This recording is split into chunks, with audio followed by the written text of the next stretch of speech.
let's make lemonade. Okay. Let's go to work. That's the signal. Go, go, go, go, go. Six. It's beautiful.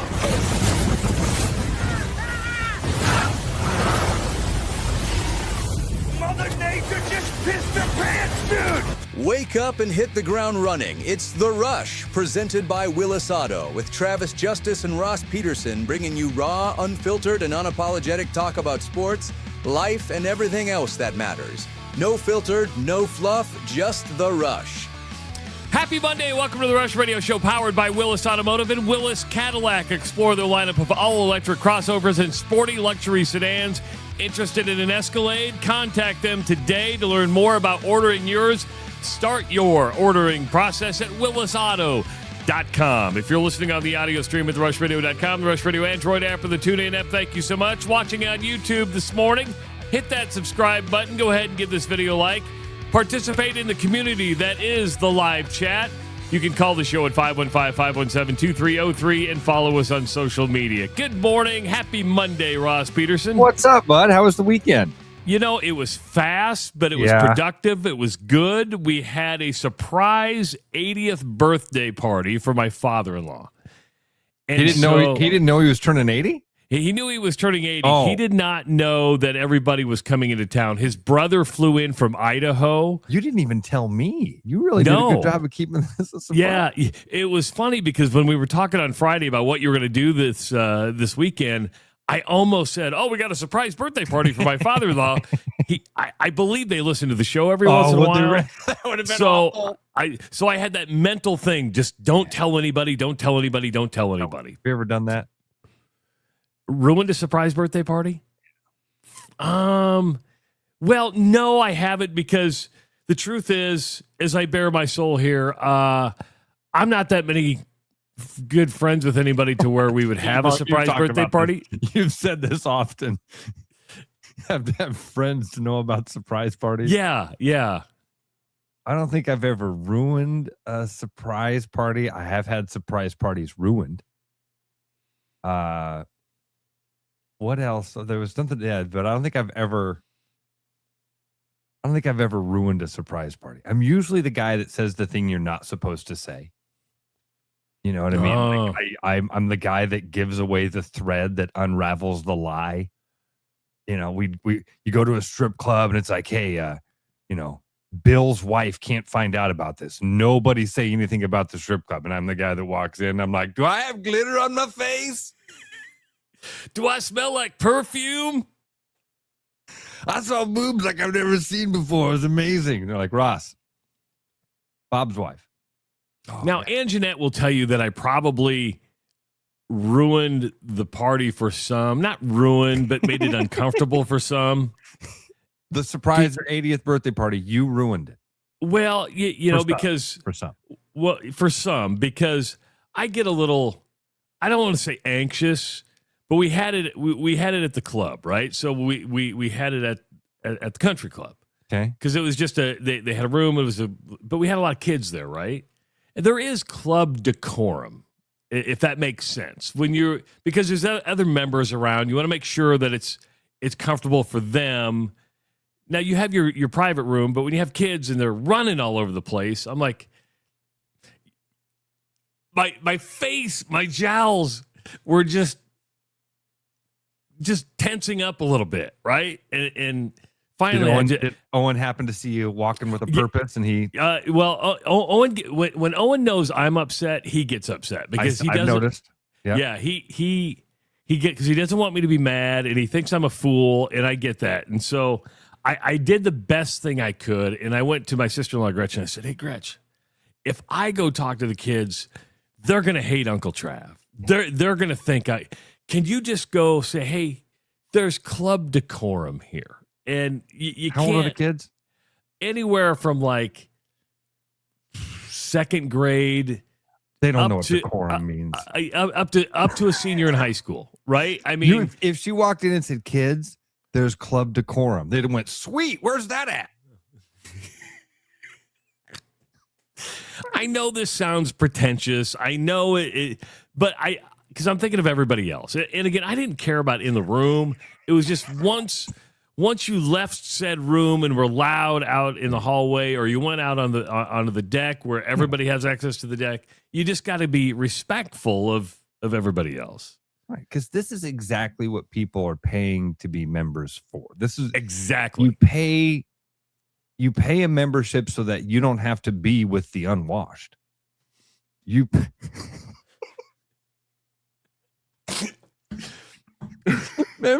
Membership is supposed to have its privileges, and you've got these little shits running around. Yeah. So, and I think it carried over to yesterday because she didn't speak to me very much yesterday, and I didn't think I was that bad, but apparently I must have been. She goes, everybody could read your face. I'm like, everybody could read your face. I love it. Everybody could read your face. I said, who? Nobody said anything to me. Nobody. Everybody looked like they were having Everybody was fun. afraid to. Everybody was afraid to because they could see your face. They could see you walking around with a purpose. They could see your. What did you say? How did you describe it? You said my jowls. My jowls were clenching. They could see your jowls clenching. Nobody could say anything to you. You were red. Yeah, I was.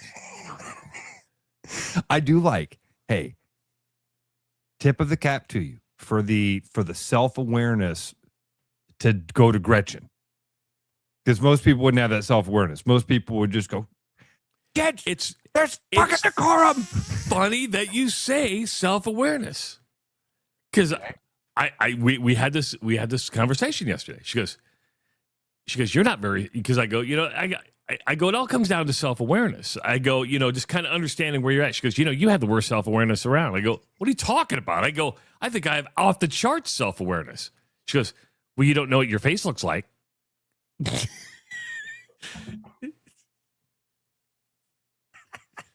Again, jowls clenching. But you don't know what your face looks like. Everybody can read you. Everybody knows what you're thinking. If you could just see you from me, I think you'd get it. If you could just see you how everybody else sees you, I think you'd understand. This was St. Anjanette saying this stuff to you? Yeah. We're what, 33, 34 years into this experiment. She's finally got enough. She's finally got enough confidence just to say, "Screw it, I'm done." Yeah, I'm going in. Right, I've watched this ship sail around a while. I think I know how it runs. Oh, Trav, that's funny. Yeah. But no, it was a good party. I mean, you reach 80. That's a good milestone. That's incredible. Yeah. And this was for who? You said this was for my father-in-law.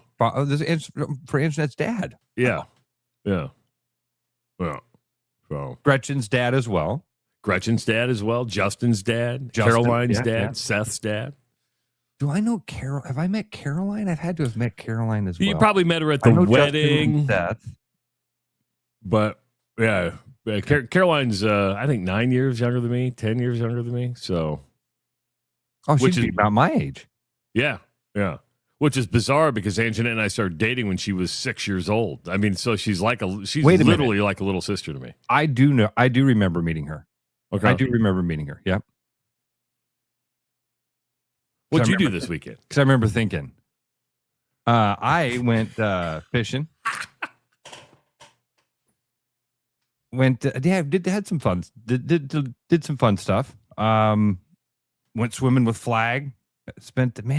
I had a weird thing happen to me, dude. I'll tell you my little, just us gal story. I'm at Costco on Saturday. I'm getting ready for I got a camping trip. I leave tomorrow after the show. Okay.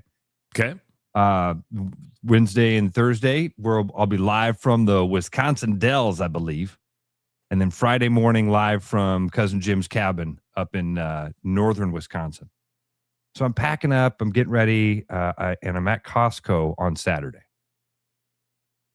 And dude, I'm like, I'm in like one corner of Costco, and I get a text from my cousin. Because I send a text like, "Hey, what are some supplies I could bring?" And he gives me a list. Well, the stuff he asks is like on the other edge of Costco. I start walking back there, and all of a sudden I get that like gut rot wrench. I'm like, ooh. Like you got a poop wrench? Oh, that's not a good feeling. Yeah, like that, like this pain. Travis, it got so bad so fast that I did not make it to the back of Costco. I made it to like, there was a guy giving samples. I'm starting to like pass out, dude. I'm not kidding. I can feel like the blood draining from my face. I can feel like the tunnel vision thing. Damn. Getting wobbly. I had my cart half full of stuff. And so I went to there's a sample guy there. And I go to this sample guy and I'm like, I'm struggling. And I'm like, hey, I'm having a bathroom emergency. I'm going to leave this here. I'll be right back. The dude doesn't speak English.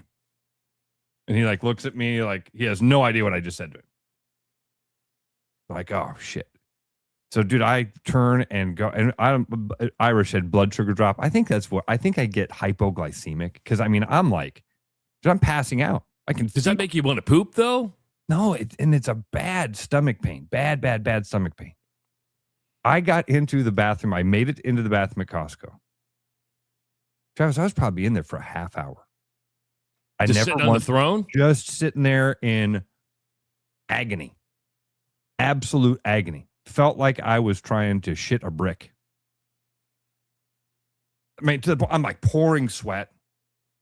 I took my shirt off. I'm hanging. I'm pouring. I don't mean to laugh, but I'm just imagining taking your shirt off, putting it over the stall.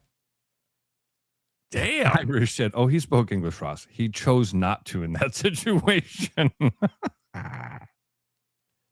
Did you have some Taco Bell lettuce? Because that's going around. No, I'm not a Taco Bell guy. Never have been a Taco Bell guy. I don't know what it was. And it never did. I never did end up busting loose at all. The pain kind of went away after a while. I put myself, dude, I had left so fast, Travis. I left my phone in the cart. You could push your cart to the. I couldn't. I'm telling you, I couldn't. Damn. Was all your stuff still in the cart when you got back to it? Yeah, everything was still there. So you had to sit there for a half hour on the throne and didn't have a phone? At least. And didn't have because you're like, God, I could play some games right now or something. I wouldn't have been able to. I was damn. Yeah. But anyway, then finished my shopping, got my stuff. Then went swimming with Flag. That was fun. That made me feel a lot better. I smoked some ribs yesterday. 3 racks. That's what you smoked yesterday? I saw you saying what you smoking. What you smoking? Smoked 3 racks of ribs. They were good. Wasn't great. Little tough. I would like to know on the Traeger how to get them a little bit more moist, should we say? But for the most part, I think everybody gave me like a BB plus on the racks. So I was happy with that.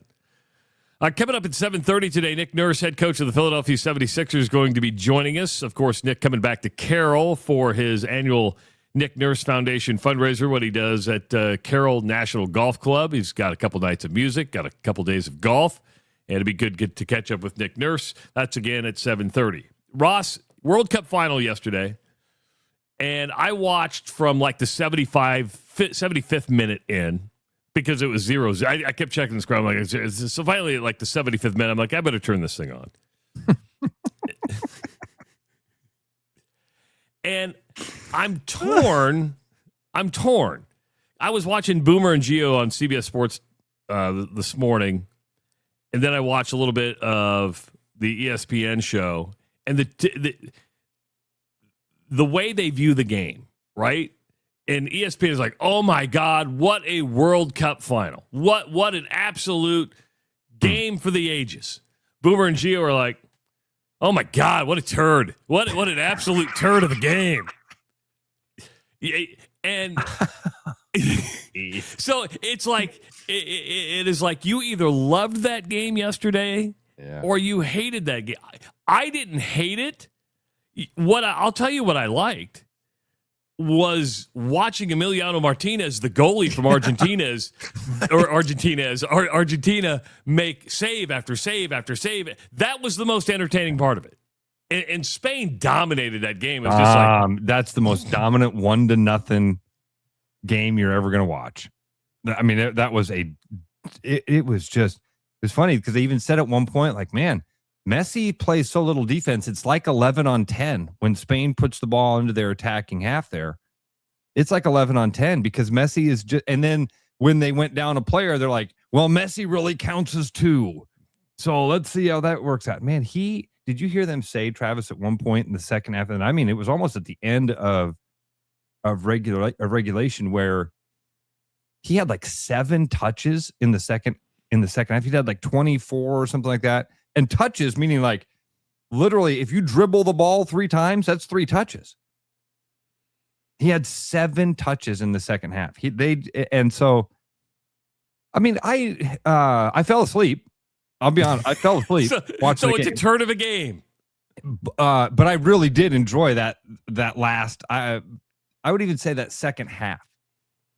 I mean, the first half was fun as well because it was just dominant. And they got to halftime, and I agreed with what Alexi Lawless said at halftime when they were kind of going around. You had Thierry Henry and Ibrahimovic and Alexi Lawless. They got around, and he kind of did that. We do this with football all the time. If you get to halftime and your team is down 7-3, but the other team has 300 rushing yards and you've got 9, you're like, man, we're lucky that this game is 7-3. And I thought that was when it got to halftime, I'm like, man, Argentina's got to be going to this break going, sweet. We survived that. And now we get to turn it around in the second half. And they never did turn it around. Spain just give credit, dude, to the Spain backs and the way that Spain defends the ball. Like, go back and watch that, man. Argentina is never in space. There's never a time when Argentina is allowed to sit with the ball and analyze the field. There's always a Spanish defender racing at them, attacking them, and it's almost like a man-to-man defense that they play. I'd love to have Duax on here to explain to us what we actually saw, because Brian, you've got the link. If you want to jump on, you can. You got the open invite. In that second half especially, almost like a man-to-man defense type of thing. As soon as the ball went to an Argentine player, there was a Spanish defender charging at him. There was no time to think. It had to constantly be moving.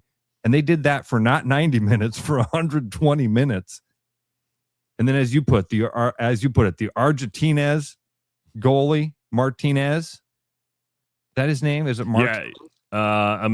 It is Emiliano Martinez. Martinez. Man, with a broken finger, too. Did yes. you see that, Trav? Yeah. So he's playing with nine fingers. No, he wasn't missing one, but yeah, I mean, anytime you play with... Now, the crazy thing was, I think he had, 11 saves. There were like 16 shots on goal. And I forget what the final stat is, because I'm sure Argentina got one on, but up and through regulation, I don't know if they had a shot on goal. They didn't, and I don't know that they did end up getting one. I don't remember. I don't think that they ended up getting a shot on goal. Maybe they got one in there. Maybe one of those corner kicks that because towards the end they had a couple corner kicks where Messi was able to kind of loop them in, but I don't think they did. Maybe somebody will remember, but either way, absolutely dominant performance by Spain, and for that to be a 1-0 game is really impressive. Well, because I enjoyed it. Like, I hate this thing of, was it a great game or was it a shit ball? I mean, it's like any sport, man. When you get a defensive matchup like that in the Super Bowl, if we were to watch, or the Big Ten championship, or whatever, in the World Series, if there was a 1-0 game, we'd go, man, that dude dealt. But when it's a sport you don't quite understand, when it's a sport we want to see as much action as possible in, then I can understand people walk away going 1-0 after 2 hours of play. See, I didn't love the game. I didn't hate the game. I'm like Switzerland, right? Was I entertained? I don't know if I'd say entertained, But I didn't hate it. I wasn't like I was on the edge of my seat going, oh. I was, I'd go into the kitchen, kind of listen, come back. It was still nothing. Go into the kitchen, come back. No, still nothing. But go watch a movie, go watch Titanic, come back. Yeah. It's still nothing. Go check the ribs, make sure they're still getting smoked. Come back, still nothing. Watch the first half of my Braveheart 2-part VHS DVD yeah. Would you like to see, and I'm just throwing spitballing stuff here, when they go to extra time, because they've played the 90 minutes plus additional time, then they go to the extra time. Would you rather have that be sudden death, or do you like the full 30 minutes off of Yeah, okay, so I got to go back when they popped, because I didn't know what was going to happen until they're probably in like the 87th minute or something. The little graphic popped up, said they'll go to 2 15-minute periods, no golden goal is what they, sudden death is what we call it. It sounds so much better, sudden death. It does sound better. Sense of urgency. But Tyler said they got rid of sudden death, so they must have had sudden death at one point. I always thought I would have thought that was going to be the case going into overtime. I mean, in a game like that, it felt like it was going to be anyway. I mean, in that game, it didn't. And then when Spain did score, I did have this, like, I don't know. There was something about me like this game's going to turn out. This is how this game's going to turn out. Messi's going to get the ball on his foot and he's going to score, and we're going to have this game be tied, and it's going to be, the goals are going to be 25-1, and it's going to be 1-1. And I had that feeling and didn't have. All right. So Brian Duax has joined us. He is, he is our soccer expert, of course. All right, Brian, the Spain defense yesterday was just unbelievable. I mean, it was like unrelenting and constant the entire 120 minutes. I didn't see Argentina have time to think with the ball. I would say it's twofold. Okay. So yes, Spain plays by the 5-second rule. Not when food falls on the ground. When the ball turns over, you are swarming to the ball to get it back right now. Okay. Secondly, they're so good at keeping the ball. I mean, I heard you say you fell asleep, and I'm sure Travis didn't watch, but at one point they put up a stat that said Spain had connected like 864 passes. Jesus. And Argentina had connected like 200. It was a 100% ass whooping from the moment that ball kicked off till the end of the game. But I was like you, Ross. I said Argentina's going to win this in fucking kicks. Yeah. They're crazy enough. They're insane. Did you see the fight after the game? Like, what was going on with that? I didn't understand what was going on. They're poor losers. Like they're absolutely insane, and this is like their livelihood. So they were starting fights after the game. Like, was their coach getting into a fight? Did I see their coach going after somebody? No, I think he was trying to break it up. But okay.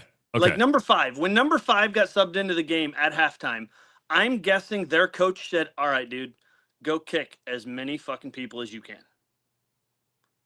And that's all he did. He literally ran around and kicked people the entire 45 minutes.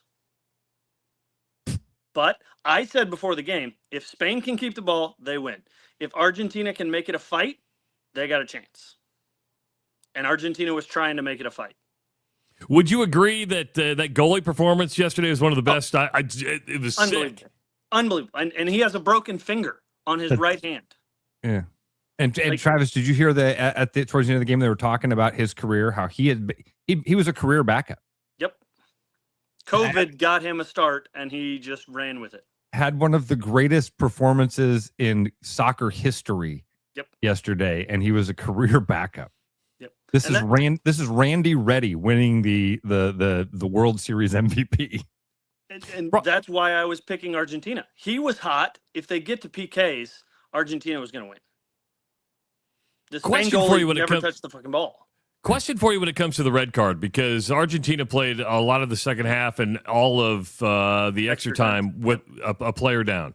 I believe soccer is the only major sport where somebody is kicked out of a game, they're not replaced. Somebody gets kicked out in basketball, you put them in. Somebody gets kicked out in football, you replace it. Do you like the man down for the entire rest of the game, or should that be adjusted? I think it varies on the degree of foul, I would say. Okay, so like his I like first that. foul, his first yellow card was him just being a turd. He's yelling Like, at the official. He's yelling at the ref, being a complete asshole. That you're an idiot. Second tackle, he made that youngster do a couple pirouettes. And if you're that guy, if you're Enzo Fernandez, you have to understand you are on a yellow card. Yeah. You can't go into that tackle. But he's a little bit of a loose cannon. He always has been. And I didn't know that. I didn't know. I learned a couple things yesterday. Number one, I didn't realize you could get a yellow card just for saying mean things to the official. It depends how you say it and the tone you use. Apparently. Yeah. The other one was that you can get sent off. You can get a red card immediately for saying something offensive to another player. That was a new rule this year. If you cover your mouth. And that's what they were complaining. Argentina was complaining about that with Spain. They were like, and they were trying to make their point heard with that, but the referee had nothing to do with it. That was petty. That was petty. I mean, did Cucurella say something to Messi? I'm sure he did. But that's petty. Like, come on, guys. But that's the game they were playing. That's that's the straws they were pulling on to win. They were trying to make it a fight. They were trying to make it ugly. They were trying to make it a street fight, and they almost succeeded. Why we have you here, I was at an 80th birthday party on Saturday night. We had the third place game up, and everybody's like, well, you tell me if I'm wrong here, because I pooped on everybody's party. Maybe it's because everybody was running around and I wanted to make everybody. They're like, wow, it's 6-4. What a game. I go, because nobody cares. They're like, what do you mean they don't care? They don't care. They don't want to play this game. The English coach even said, I don't want to play this game. But it was entertaining because you're scoring 10 goals. Yeah. For a non-soccer fan, we had some friends over Saturday night, and the guy that was there with me, I was like, hey, have you been watching the World Cup? And he's like, no, I'm not a soccer guy. And I go, you should have watched the game yesterday. Because everybody who hates soccer is like, oh, 1-0. I watch it for 2.5 hours, and that's the only action. I get it. But it was the All-Star game. Like, there was one guy who cared in the France-England game, and that was Mbappe. He wanted to win the Golden Boot. He wanted to beat Messi for goals. And he did. He did. He was like, England didn't play half their starters. They didn't care. And nobody really played defense. Like an NBA All-Star game. The guys where the care is in the scoring. Correct. The guys still want to score. The guys that are playing, there's no effort in defense. No. Not the effort like you saw in the championship game. Nothing like that. 10-1. Yeah. Yeah. All right. But for the non-soccer fan, that was probably the more entertaining game. I mean, you're right. Yesterday, Spain won 1,000 paper cuts. That's how boring it was. But to somebody like me who's a nerd for this shit, you were loving it. I like Rodri, the guy who won the Golden Ball. He was unbelievable. Just finding the space, connecting passes, just death by 1,000 cuts. Does he get a tour of Willy Wonka's chocolate factory now? I wish. If he does, can I go with him? The golden ball, the golden ticket. I thought it was funny. Ross is looking at me like, what an idiot. I was trying to draw the connection because I was like, was that like a Disney World? You know, like the... You've never watched Willy Wonka? I know Willy Wonka. Willy Wonka. Wake up this Monday morning, Roscoe. Apparently. Yeah. All right, Brian. Thanks for your expertise. Right, we appreciate it. We'll see you on Thursday. See ya. Hey, ya. Donnie Rickles, rest in peace, Soccer Talk in the show. See you in 4 years.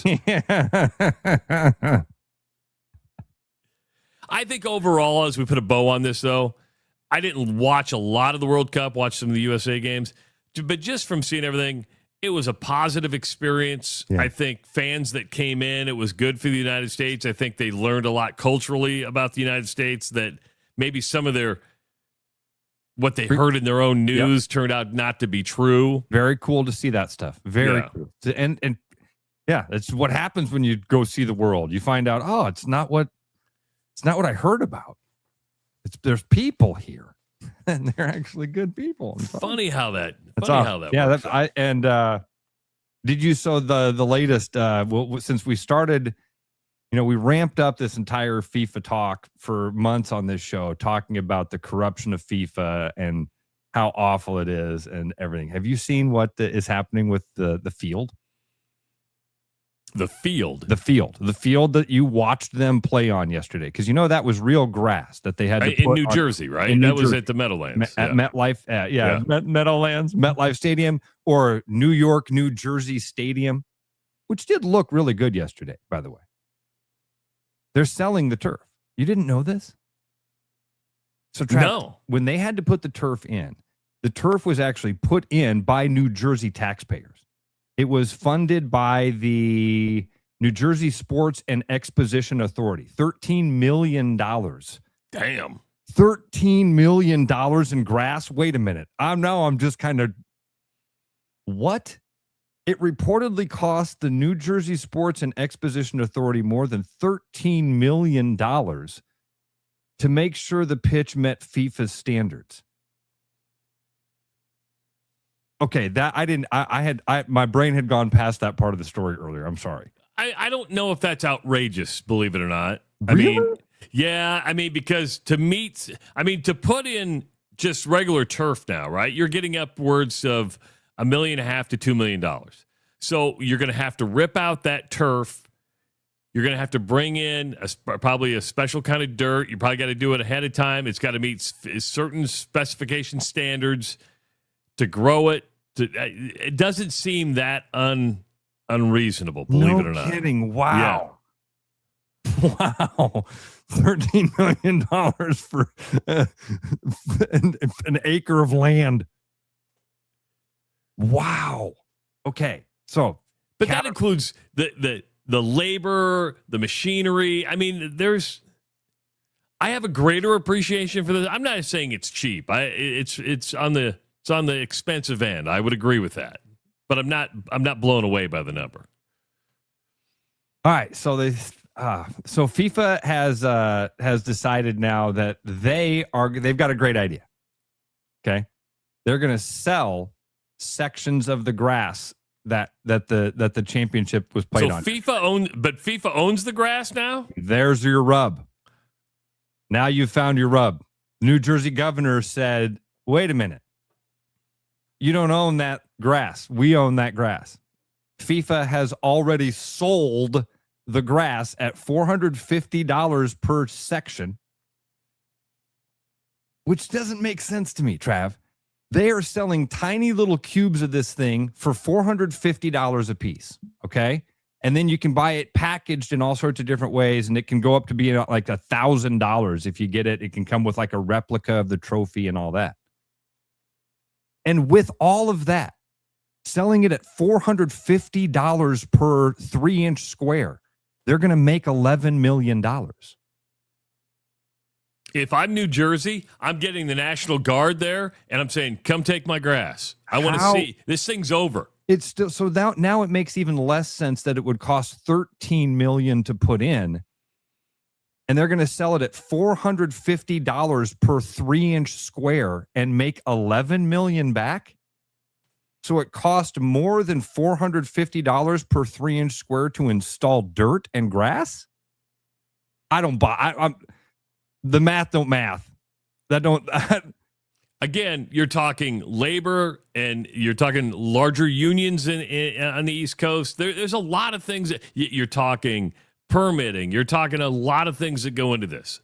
It is on the high end. The number doesn't shock me that much. Each piece of grass costs $450 and will not be shipped until after Sunday's final, obviously. Other versions of the turf made and sold by Keep Stub are being flogged for $900, $1,200, and $3,000. Is the governor let him tear up the field? I wouldn't let him do it. Matter of fact, okay. I was wrong about something. I apologize. I had the $13 million number. Yeah. And the $11 million number. I'm like, where's that $2 million guy? How are you building a field for $13 million, selling the whole thing for 11? No. They're only selling 5 yards. It says, according to The Athletic, the piece of grass, which covers 5 yards in total, could generate more than $11 million total in revenue. And that has not gone well with the New Jersey taxpayers giving taxpayers foot of the bill. So the New Jersey governor has stepped in. As governor, As the governor has said multiple times. Let me read this again. I'm sorry. This was the spokesperson for the governor. As the governor has said, New Jersey paid multiple millions for the total expense for the pitch at MetLife Stadium, so New Jersey taxpayers should share in the proceeds. I got a better idea. Just keep the grass there and play football on it. That's what the NFL players want. Get rid of turf and just play on grass. The NFL players have been saying, we want to play on grass. That's crazy money. FIFA. They'll do anything to make a buck, won't they?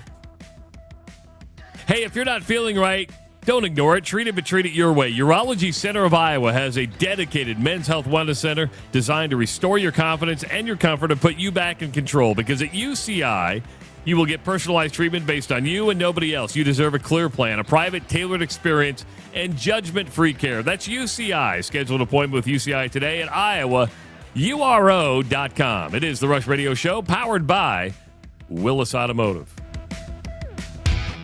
The Rush Radio is now on the free TuneIn app, allowing you to enjoy the show on Apple products and Android Auto. Download the free TuneIn app and search The Rush Radio to take Travis and Ross wherever you go. With the Iowa Lottery's new Millionaire for Life game, you could win $1 million a year for life. That could make you a My Dream Job is No Job millionaire. A front row tickets to every show millionaire. A hire a personal glam squad for you and your bestie millionaire. Yep, a little further. Or just to never run out of your favorite pickles millionaire. With Millionaire for Life from the Iowa Lottery, And these. you can change your life for life. Play today.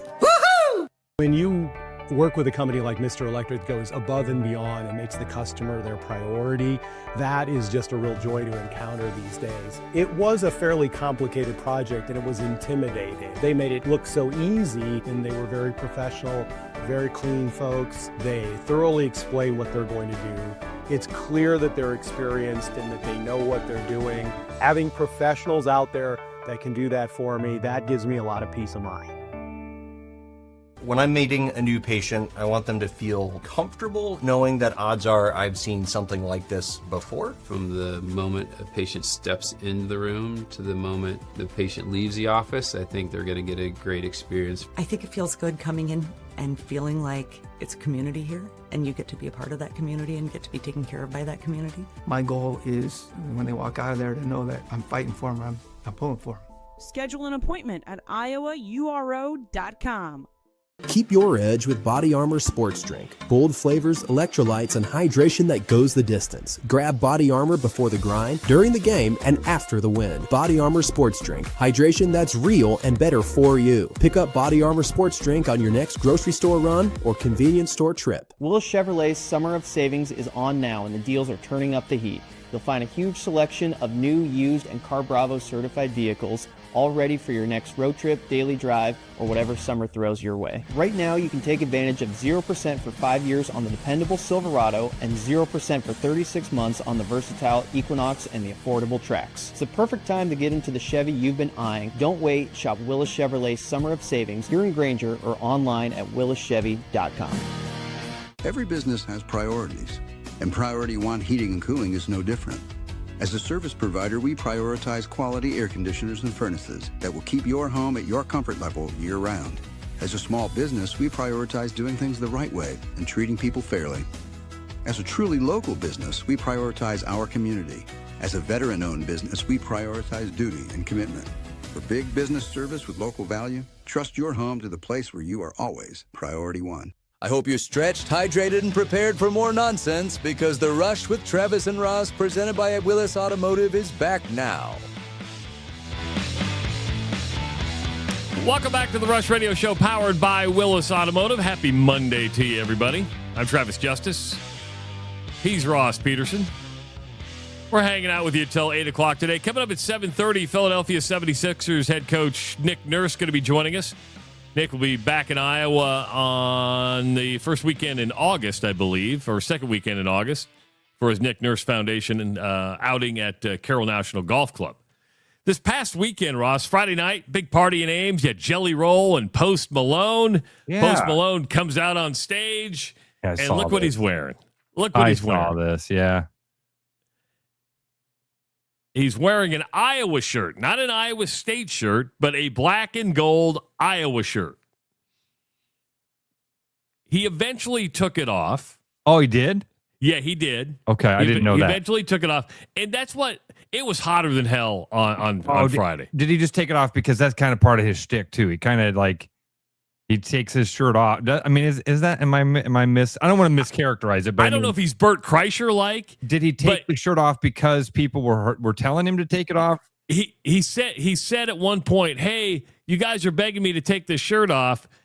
Do you think he was trolling? Do you think he was oblivious? Do you think he went shopping in Ames? He went to the Walmart. I heard he went to some coffee shop in Boone that he found on TikTok. It wasn't like he wasn't supporting the local area. But I guess I heard through the grapevine. Supporting the local area. I heard through the grapevine the Iowa State president was livid. I can understand that. I can absolutely understand that. I whether it's intentional or not, you're. I mean, it's trolling. It's fodder for us. It's fodder for the fans. If you're a Cyclone fan, especially if you're a representative of that university, you're like, we brought this asshole here so he could troll us. Be like Iowa bringing the Stanford band to perform at halftime and letting them play Farmers Only themes. You know what I mean? Like, which was funny, by the way. That in that context, I was so upset at that moment, dude. It was not. It puts me horrible day. Fuck. When I saw this, I laughed because I control. What I try. My wife had always told me, don't sweat the small stuff, and it's all small stuff, right? Yeah. I get it. Is it trolling? And I'm not saying it's intentional. I'm with you. I don't know enough about Post Malone. It would seem to me like he's the type of guy who's not really tuned into college sports and possibly just saw the shirt and thought, hey, I'm in Iowa. I don't know. I would hope to God it wasn't like, oh man, I'm really going to stick it to these people. I'm going to do it for the reaction. No, nobody's there. People have come because they love you. They've spent money to come see you. Nobody's there to try to be upset. Travis, you still talk about how much you hate that Steve Miller went on his Save the Trees rant in the middle of a concert one time, right? I wanted to hear Jet Airliner. I didn't want to hear, hey, I'm a member of the Sierra Club. I paid my money to be entertained by you. This isn't even a comedy show where getting me upset and getting a reaction is part of the deal. No, this is a concert. I didn't come for politics. I didn't come for the sports. I didn't come for your trolling crap. I came here for you to sing what's his song? He has a song I think called Sunflowers or something like that. I have no idea. He's got some songs that I'm familiar with because they've been on the radio. But I'm just trying that I came here to listen to you. So the people that were upset. I've seen a lot of people that are like, get over it. You're right. It's trolling. You're right. It's little stuff. I don't blame the president for going, what? Why'd you do this? Whether it was intentional or not, I have no idea. And that, I think, would be a fun question for Post Malone is, when he was at Walmart, was that the shirt that he got at Walmart? Like, man, I gotta wear. I'm sure if he would have asked, Iowa State would have given him a T-shirt to put out there, right? Because Jelly Roll posed with an Iowa State basketball jersey. That's how you pander. That's how you do it.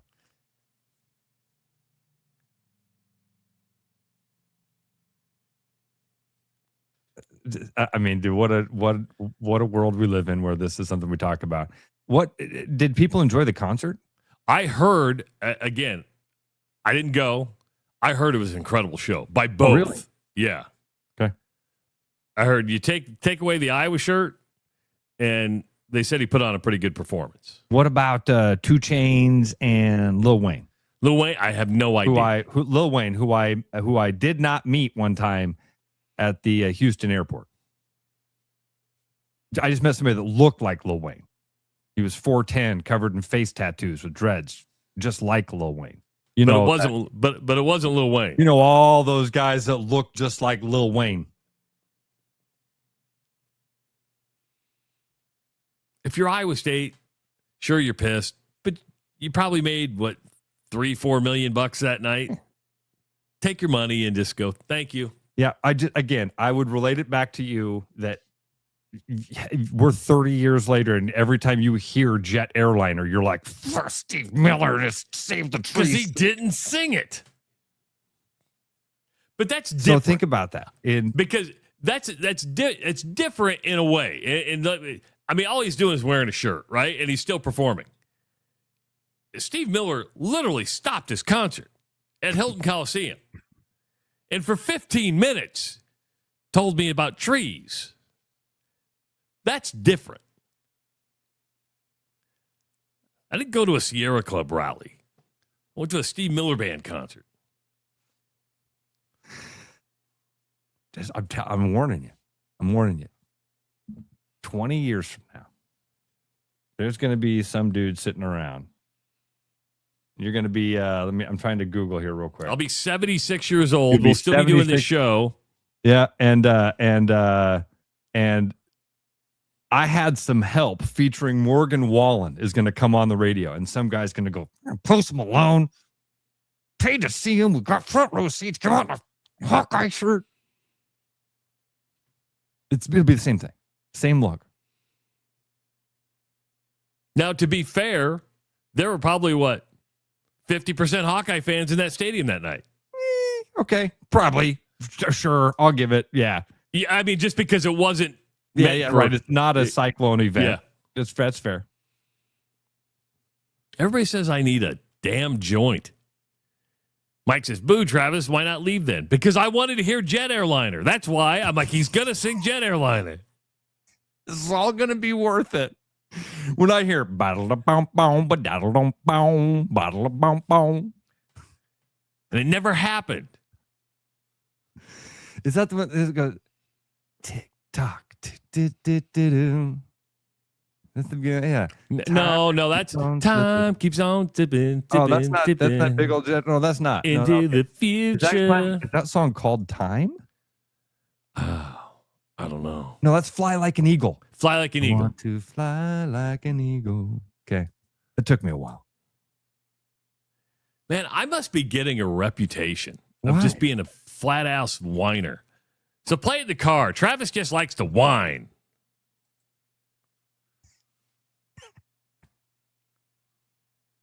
Am I that big of a whiner?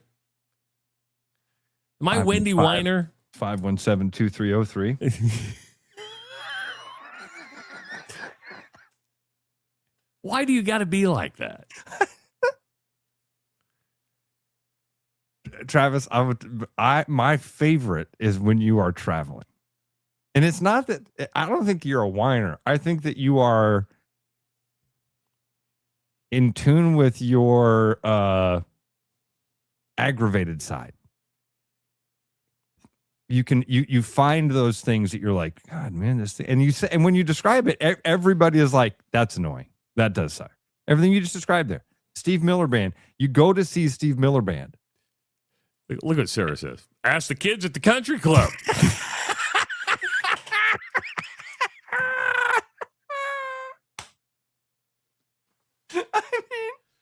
It does seem like a lot of times these conversations come full circle. Like the very first thing you said was, I might have been the asshole this weekend at the surprise party. I was at an 80-year-old surprise party. It's like when I say it back to you. I was at an 80-year-old surprise birthday party this weekend, and I was really upset that there were second graders running around. You know what those second graders were acting like? You're not even going to believe it. Second graders? Second graders.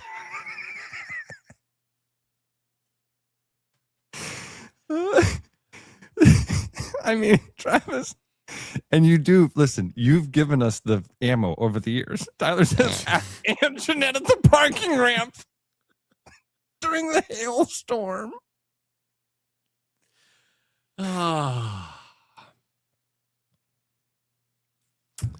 You know, The Walk with a Purpose is also one of my favorites of all time, Donnie. Walk with a Purpose. Why is Dad upset? Because the travel schedules aren't on time.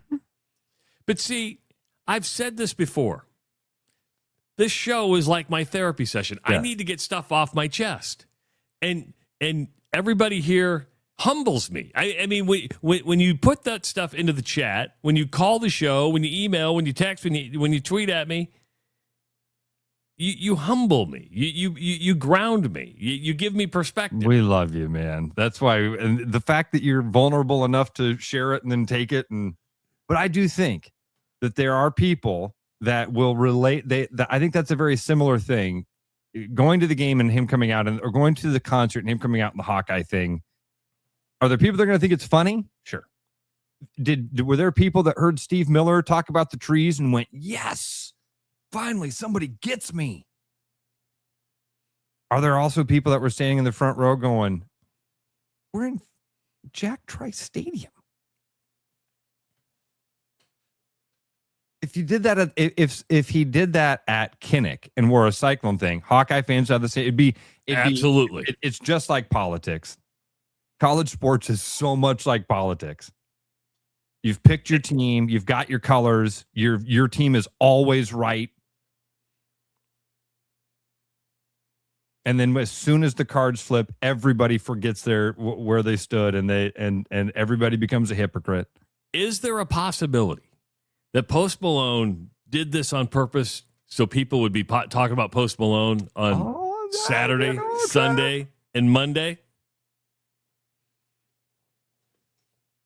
Nobody's talking about Jelly Roll. These guys are a lot smarter than we give them credit sometimes. You know what?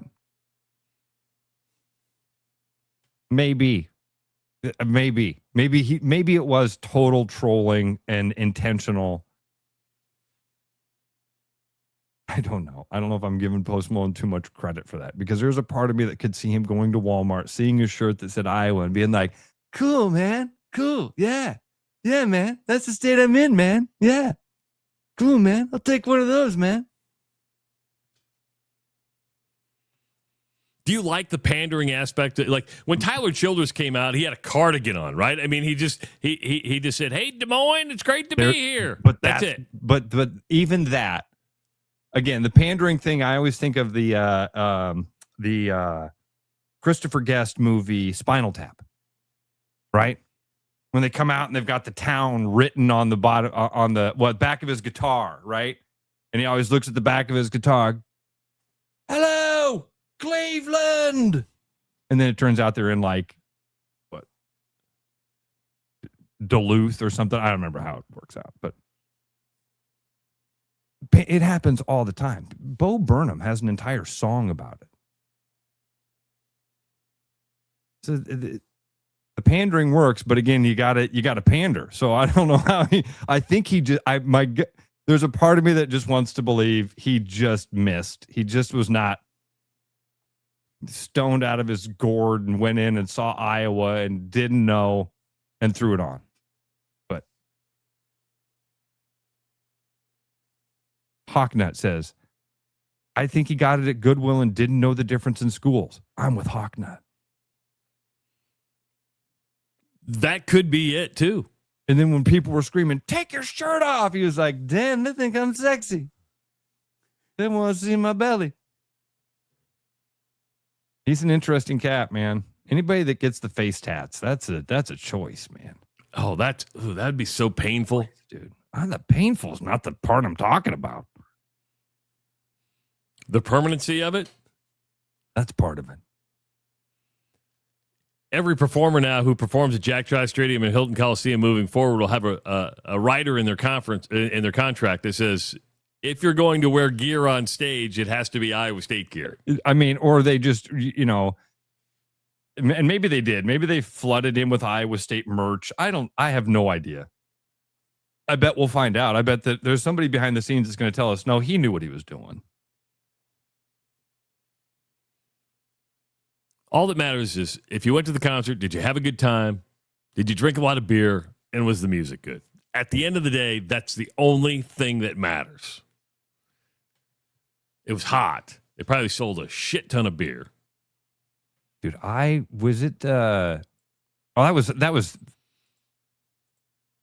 was Thursday night that I sent you the picture of the sunset. That's right. Yeah. We talked about that last Friday. Because, man, that was hot. Dude, it was hot. We're getting a break. Tomorrow it's going to break a little bit. Did you know that? Today's hot, though, isn't it? Let's see. I'm pulling up my... I got 101 in Omaha. Oof. 96 today here in Des Moines. Got a little bit of chance of rain. But, dude, the highs on Wednesday and Thursday are 76 and 77. Next Sunday, 97 projected high. Well, we get a couple days. As soon as you get out of town, it gets nice. Yeah, right. Exactly. I head north. Cold weather comes in. Soon as Ross leaves, That's it's time to cool down a little bit. Do you ever wonder how we come up with these terms? Like Donnie says, hotter than a witch's titty today. I didn't know witch's titty was hot. Well, there's all sorts of stuff like that. Think of some. Come back with them. We got an hour in the books. We got Nick Nurse joining us at 7:30. I don't think we want to be talking about witches' titties when he that's fair. Gets up with us. It is the Rush Radio Show powered by Willis Automotive. The Rush Radio is now on the free TuneIn app, allowing you to enjoy the show on Apple products and Android Auto. Download the free TuneIn app and search The Rush Radio to take Travis and Ross wherever you go. With the Iowa Lottery's new Millionaire for Life game, you could win $1 million a year for life. That could make you a My Dream Job is No Job millionaire. A front row tickets to every show millionaire. A hire a personal glam squad for you and your bestie millionaire. Yep, a little further. Or just to never run out of your favorite pickles millionaire. With Millionaire for Life from the Iowa Lottery, And these. you can change your life for life. Play today. At Iowa Floor Covering, we believe great floors start with great service. Whether you're looking for a plush carpet, durable LVP, timeless hardwood, stylish laminate, or beautiful tile, including custom tile showers, we'll help you find the perfect fit. No pressure, no pushy sales tactics, just honest guidance from a team that listens. DIY Weekend Warrior, we've got the products and advice to set you up for success. Iowa Floor Covering, floors you'll love from people you can trust. There are a lot of reasons to want a self-driving mower from Iowa Mobotics. Being automated gives me more time to do my hobbies. I travel so much for work that I don't have time to take care of the lawn, but I still care about how it looks. And I'm just lazy. Gives me time to work in the wood shop instead of spending it on the mower. It works in my schedule. And I just really hate doing it. No matter your reason, with Iowa Mobotics, spend less time mowing, more time living. Hey everybody, Mason Miller, sales manager out here at Willis Infinity, and this month we have some exciting new offers going on. Right now you can get an all-new 2027 QX60 with rates as low as 2.9% plus $1,000 in special finance cash, or lease it with $1,000 in lease cash. Also, we're running low on 2026 QX80s. Get one now for 0% for 60 months. For more information on these exciting offers and more, visit us online at willisinfinity.com or stop by our showroom. The best bread is made from scratch, freshly baked with locally sourced ingredients and love. At Big Sky Bread, we take great pride in our delicious products. We know you'll enjoy them almost as much as we enjoy baking them. Try our newly rebranded granola. Specially handmade, our amazing granola makes for a delightful treat. You can order online, purchase at local grocery retailers, or find us at the downtown Des Moines Farmers Market every Saturday. We look forward to serving you. For people who like to save money. Do you or a loved one suffer from chronic overspending, getting less but paying more? Then you may have a case of big HVAC. Now is the time to try Priority One. We set our own prices, which means you pay for what you need, not for anything else. And if you need a heating service or new furnace, now is the time to try Priority One. Side effects of Priority One include increased happiness, extra peace of mind, and bonus cash for whatever you want. Please use responsibly. Every business has priorities, and Priority One Heating and Cooling is no different. As a service provider, we prioritize quality air conditioners and furnaces that will keep your home at your comfort level year-round. As a small business, we prioritize doing things the right way and treating people fairly. As a truly local business, we prioritize our community. As a veteran-owned business, we prioritize duty and commitment. For big business service with local value, trust your home to the place where you are always priority one. Hi, it's Noel. At Fiscus Jewelers, we're honored by the fact that our customers continue to come back on purpose, and that trust means everything to us. For years, we've been privileged to be a part of life's most meaningful moments, and we never take that responsibility lightly. We proudly offer the largest inventory in Ankeny, cutting-edge custom designs, including free CAD drawings, and a team that takes the time to get it right. Thank you for choosing us year after year. Fiscus Jewelers, your jeweler for life. Keep your edge with Body Armor Sports Drink. Bold flavors, electrolytes, and hydration that goes the distance. Grab Body Armor before the grind, during the game, and after the win. Body Armor Sports Drink. Hydration that's real and better for you. Pick up Body Armor Sports Drink on your next grocery store run or convenience store trip. The Rush, presented by Willis Automotive, is back because apparently Travis and Ross have even more to say. Hour number 2 of the Rush Radio Show, powered by Willis Automotive and Willis Nissan. Drive the 2026 Pathfinder for just $199 a month. A stylish sedan with impressive tech, comfort, and a value at a price that's hard to beat. Start your buying journey at willisauto.com. If you're listening on the audio stream at therushradio.com, the Rush Radio Android app, or the TuneIn app, thank you so much. Watching on YouTube, hit that subscribe button. Give this video a like. Leave your comments in the comment section, and you can always call the show at 515-517-2303. And we have our social media channels, Facebook, Instagram, TikTok, and, of course, X. I'm Travis Justice. He's Ross Peterson. You know the like red car phenomenon, Travis? If you think about red cars, you'll see a bunch of red cars. Dude, Willis Nissan must sell a third of the vehicles in Des Moines. You bought the Rogue, and now all you see is Rogues? Not even Rogue, Nissans. I had never noticed how many Nissans there were on the road until I got this Rogue and and it's like, it is, and again, maybe it's just one of those things. It's that red car phenomena. You're looking for it, so you see it. But interesting. Because you did the Willis buying experience. How is the Rogue? I'm loving it. I absolutely love it, man. I wake up in the morning. I'm looking forward to getting in the car and going somewhere. Going for a drive. Yeah. And take that thing on a nice long trip. I cannot wait to get on the road tomorrow. It's been so awesome. I love the autopilot feature. I can't think what the name of it is. Like when you were talking about that Escalade earlier, I was like, I remember driving that thing with the Super Cruise in it. It's great. Love it. So looking forward to the long drive because first of all, I love windshield time, but that's one of the things that with the Platinum, I've got a little bit more comfortable seats, and I've got that the heads-up display. I just love it. Both kids going with you tomorrow? Yeah, good. Yeah. I would do this. Audrey tried to pull a fast one. She asked me if we could leave Eli behind. We did this trip alone, just her and I, a couple years ago. And okay, she came to me last night as we were making dinner, and she's like, "Dad, can this just be a me and you trip again?" I could see it in her eyes. She had something going on. I'm like, what's?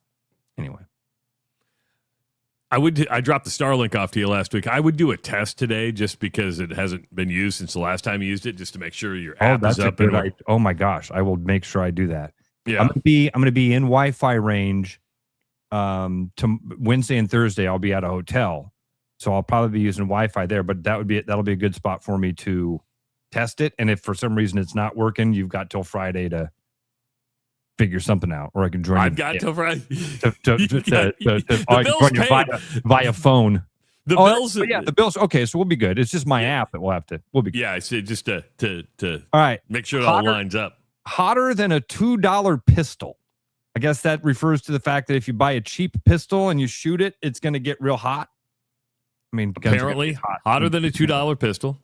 I saw in the chat earlier, Dusty wrote, hotter than a coal miner's ass, but somebody else wrote colder than a coal miner's ass. What's the deal with coal miners' asses?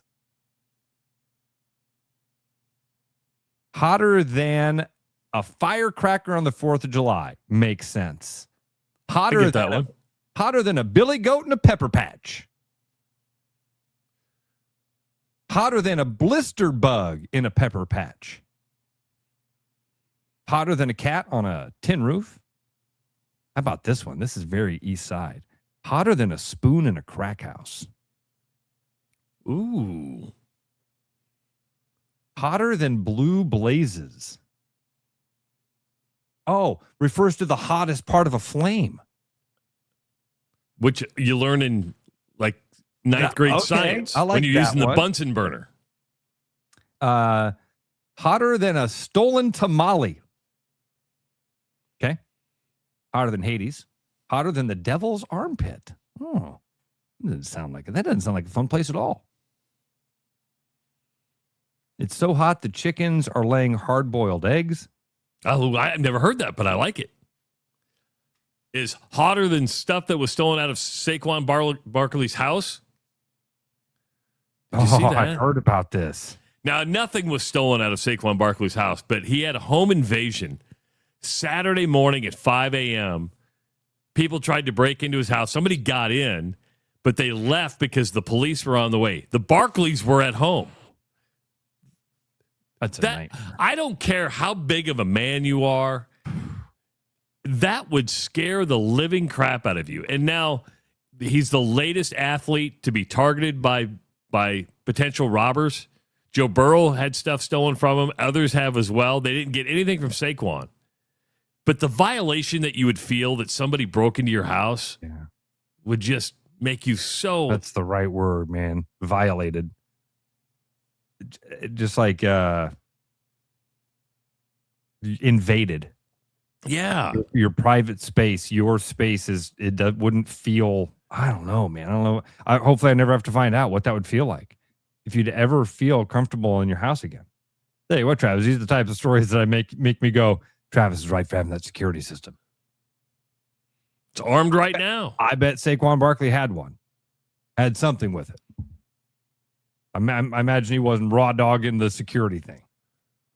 But it doesn't that doesn't matter. They got into his house. The fact that they didn't even steal anything, I think it's still that mental thing. Yeah. I've had my car busted into, and that's what I'm trying to relate it to. And that feels violated's a good word. Like invaded. You sit down in your space and you're like, this isn't my space anymore. Feels like the time of day kind of surprised me. 5 a.m. seems early, I would think a break-in would be like at midnight, 1 o'clock in the morning. 5 a.m., you know who you're robbing at that point, right? What do you mean? And explain. They had to know that was Saquon Barkley's house. Or do you think it was a random? I don't know. You think I would think they would know, and usually in neighborhoods like that, celebrities. If a celebrity lived in my area, I'd probably know where. And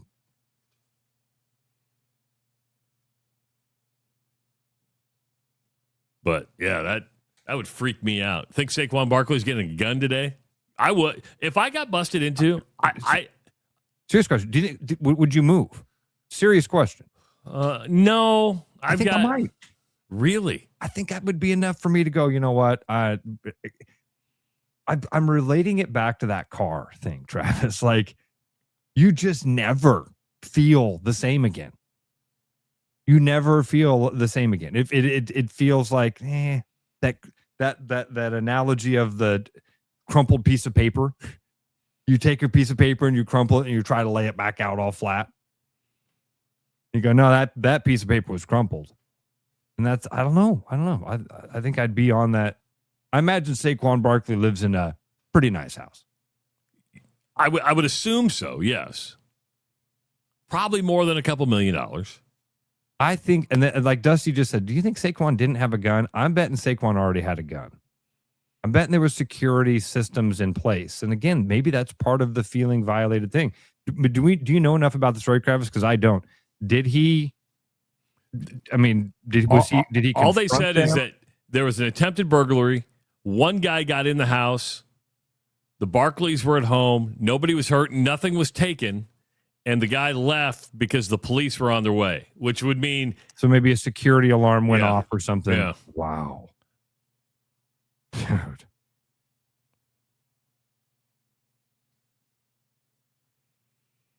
Hey, we got a world champion here in the state of Iowa. Did you know that? We have another one.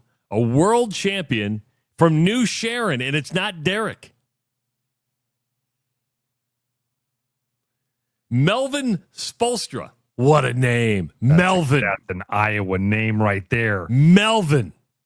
And he's 13 years old. Oh, no way.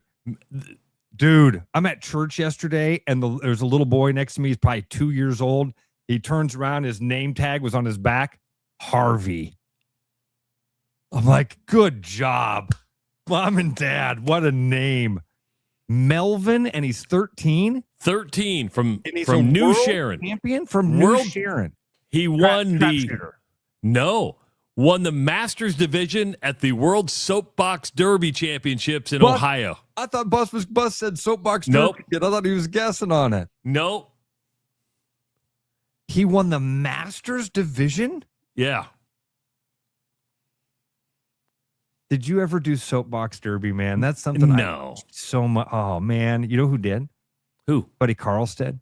Really? Yeah. And was like really good. Does Des Moines have a Soapbox Derby track? Yes, down at Union Park on the south side of Des Moines, right off Indianola Avenue. That came out of nowhere. Maybe I'm wrong on that. Somebody can help me out. But I think that's where that Soapbox Derby hill at least used to be. That is super cool. 13 years old. Do you know, Travis, what it is? Ewing Park. Thank you, Irish Hawk. Do you know his road to get there? Like how? I don't. He thanked like the Des Moines Soapbox Derby Club because they don't have Soapbox Derby tracks in New Sharon. I'm just making that assumption. I bet they do. You need a big hill, dude. You need I don't know. I bet. And by the way, there's not much money in Soapbox Derby tracks. So if you build one, that's why you're better off just driving to Des Moines and participating with everybody else.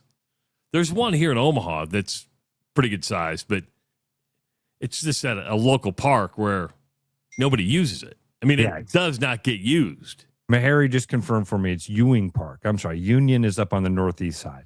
I'm glad you guys know Des Moines better than I do. You've only lived there your entire life. Like Union and Ewing. Come on. Can you give me a little wiggle here, folks? Jeez. Unbelievable. On a Monday morning too, Travis. Yeah, Carlson just confirmed he went to Nationals. So he went to Nationals in Ohio? In Iowa. Oh, I don't know where. He'll have to let us know where it was. The World Championships are in Ohio. Those are like every year. This is where that kid won it. He's a world champion. World champion. I'll reach out to Derek and see if he knows if he's got any connections, if we can get the kid on. I want to know. I have so many questions. I really do. Akron, Ohio.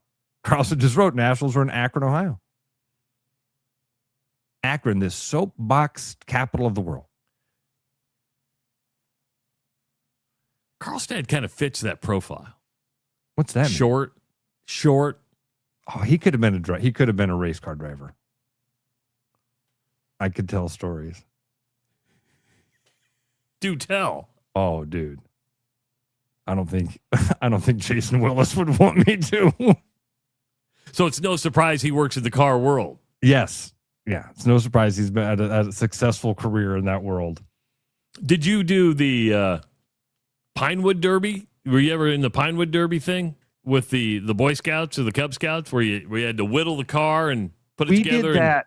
No, because I was never in Boy Scouts or Cub Scouts or any of that. I did that with Eli. And then Audrey had it one year at a VBS. They did that at Vacation Bible School, right?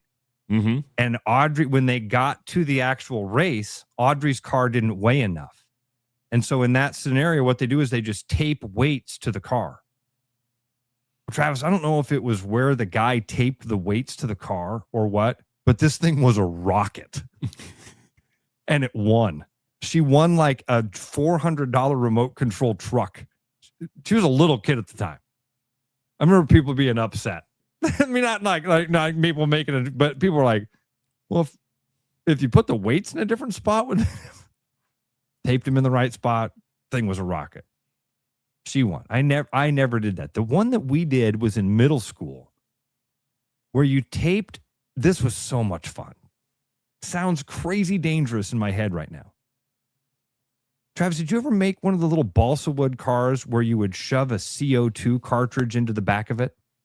No. Do you know what I'm talking about? I have no idea what you're talking about. Dude, talk about rockets. These were If legitimate. I saw a CO2 cartridge, I'm just doing a whip it. It was a whip it cartridge. Yeah.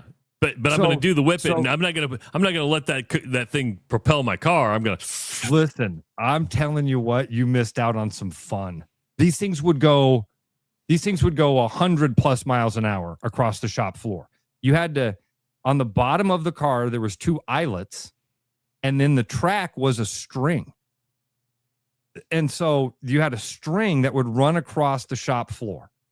On one end would be like some sort of soft pillow or something like that, because this balsa wood car, you'd punch a CO2 cartridge into the back of it, attach it to the string, and then back the car up next to a thing that would puncture the CO2.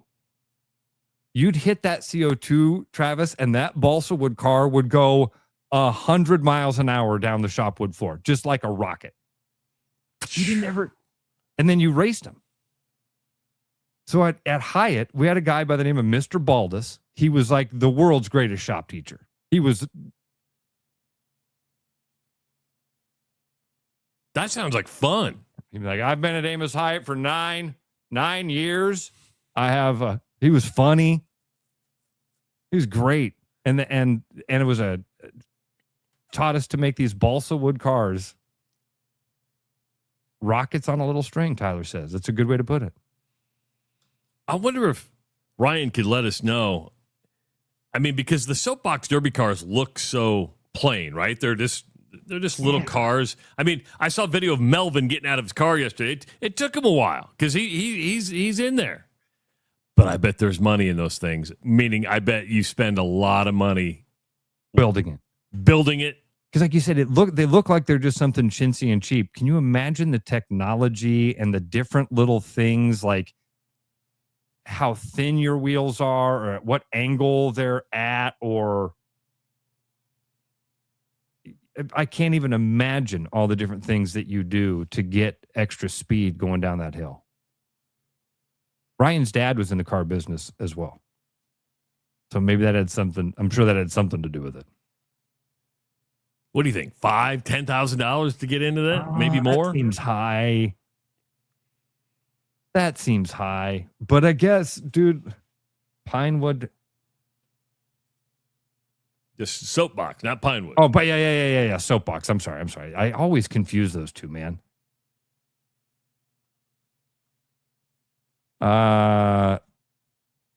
Soapbox derby car cost. No, dude. You can get a kit between $99 to $800. Costs about $25 to $100 to register for events. It says car kits run a good car kit can run between $600 and $800. I guess if you got involved in it. There are 3 divisions. You've got the stock division, ages 7 through 13, designed for younger beginner racers. The super stock division, ages 9 through 18, features a slightly larger body to accommodate older, taller racers, up to 6 feet tall, 150 pounds. You're a string bean at 6 feet, 150. Just saying, you're a string bean if you're 6 feet, 150. And Ross, you're a string bean. The car weighs approximately 73 pounds and allows for custom painting. Now, Melvin won the Masters division, which is ages 10 through 20, formerly known as the Scotty division.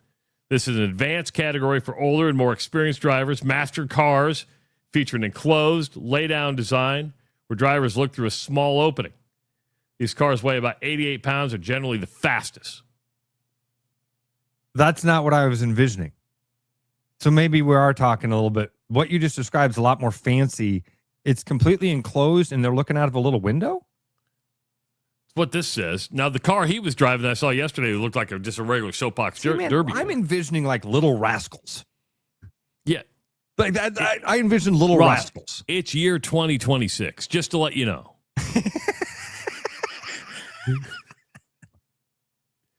I've assumed. Dude, people spend $10,000 to play Little League to play baseball. You're right. You're right. You're right. I wonder what Melvin's dad is a farmer. They spent Derek could be his uncle for all we know on this. Costs more to go to Akron than probably build the car. World record or world champion. World champion. That's super cool. 13. And named Melvin, which is even cooler. Got 7 more years in the Masters division. He could really etch his name in stone here. Build on a legacy. Now, what do you do with this? Become an engineer. You're right. You're right. Yeah. Go work for Fortune 500 companies. You're right. Yeah, it's not like they're NASCAR and IndyCar is waiting at the bottom of the track wanting to sign you up. They're like, oh, That'd nice be cool. aerodynamics. You want to work for Boeing? Do you want to work for NASA? At 13, you get down the line, they go, very impressive. Where's your dad? What's your favorite course in school? Math. No kidding. Okay. We want to give your dad a job. We don't think you had shit to do with this thing, 13-year-old kid. Where's your dad at? He's the smart one.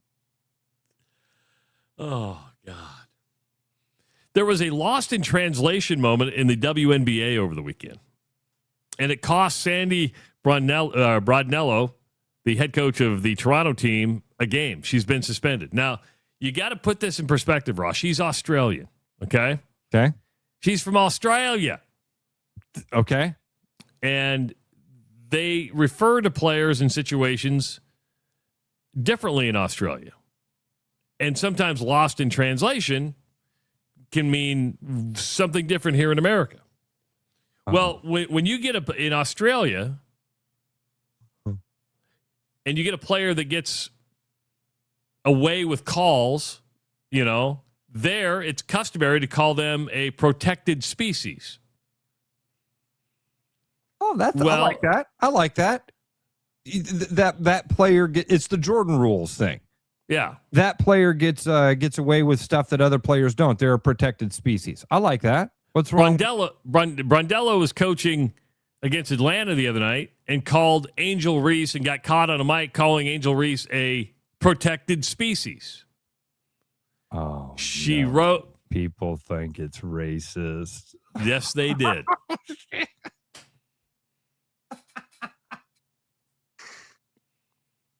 So much so that she got suspended a game. She wrote a huge apology.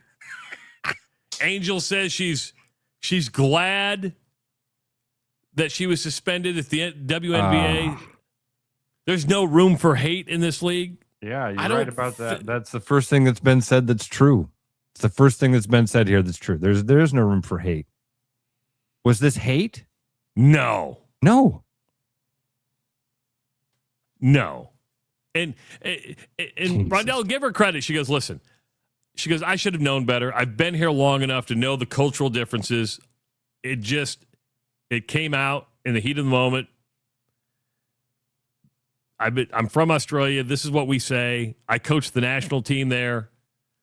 And in that moment, I let it come out. No ill will. I mean, is it worth a suspension? No, Travis, no. It's worth no. We're so lost on this stuff. And by the way, we are a species we are a species. Right. This is that thing I'm always talking about, man. If everything's racist, nothing's racist. This is not. There was not racism involved in this. She didn't say it because Angel Reese was a black player. It's very easily explainable. Hell, in the 10 seconds you told the story, I go, oh, yeah, that makes sense. Then she said it about a player. What if she said about, I thought she said about Caitlin Clark. That was the first name in my head. When you said, when a player gets away with stuff, when a player's getting da-da-da, I was like, oh, that's he's talking about Caitlin Clark. That's who she referred to. Nope, Angel Reese. Racism. Instantly. Dude, have you had a conversation around kids lately? Like Audrey goes to school. Audrey goes to school with mostly black kids. Okay. She's one of like 3 white kids in her class. And she's having a conversation with one of her other friends the other day. And she's like, oh, my friend Giovanni, he's black. And her friend goes, oh, you can't say that. And Audrey's like, what? And she's like, you can't say he's black. And Audrey goes, he is. He would want me to say he's black. But can't he?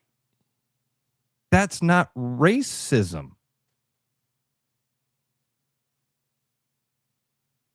I get it from my 19-year-old. I get it from my 24-year-old when I say something politically incorrect.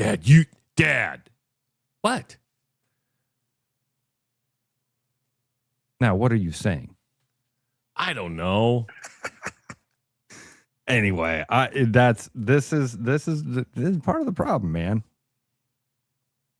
Justin says this, and yes, I remember it, and this was not racist at all. Yeah.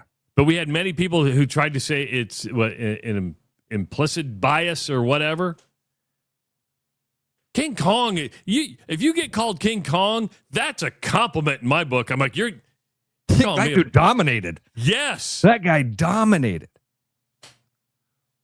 I've always thought that one, like, man, this is like when people hear the word thug and they go, oh, that's racist. Ooh, if you hear thug and you think black guy, that's on you.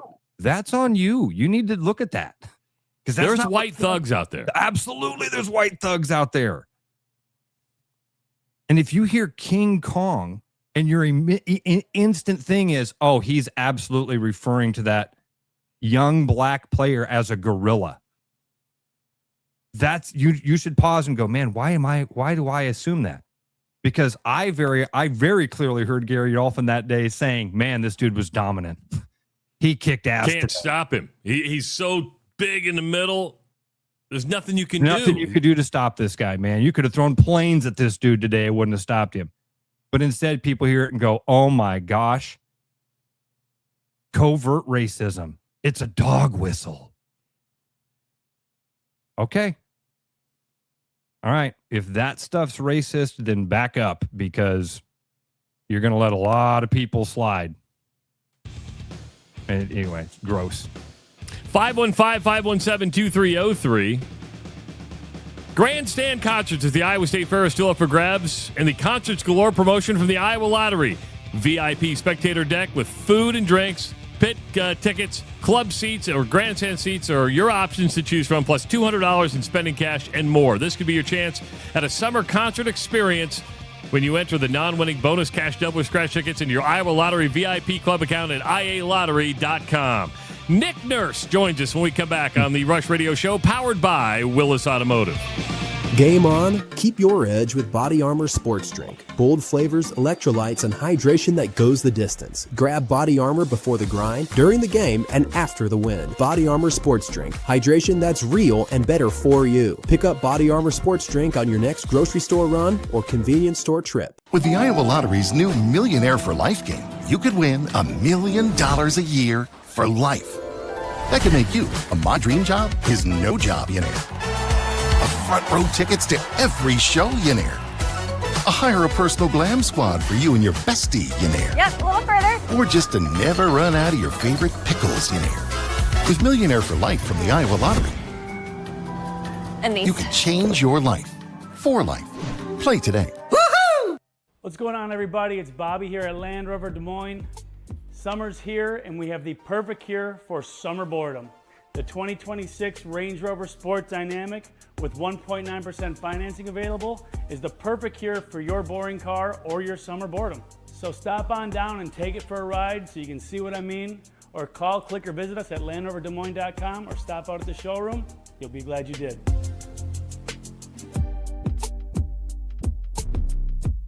So I think what's unique about Urology Center of Iowa is that we are a truly independent, single specialty clinic. We have a mantra that the patient comes first, the group comes second, and we as individual surgeons come last. When I meet with a patient for the first time, I want them to feel heard. I never want them to feel like I'm in a rush. Just watching the change that you can make in a patient's life,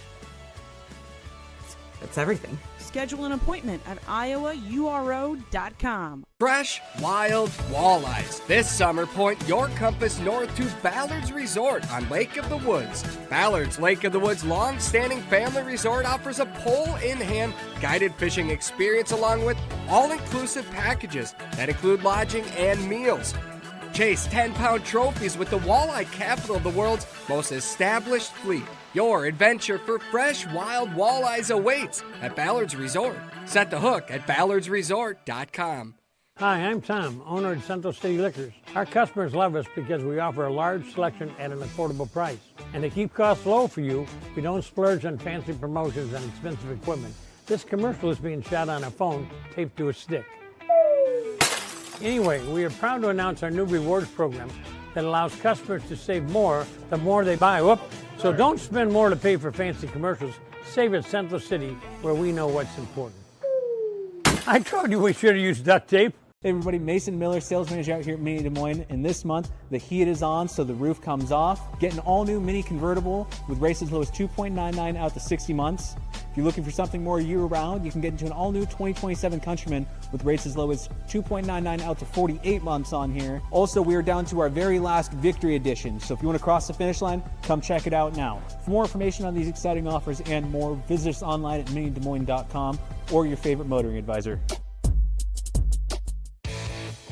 The Rush, presented by Willis Automotive, returns now with fresh sports takes and at least one unnecessary rant.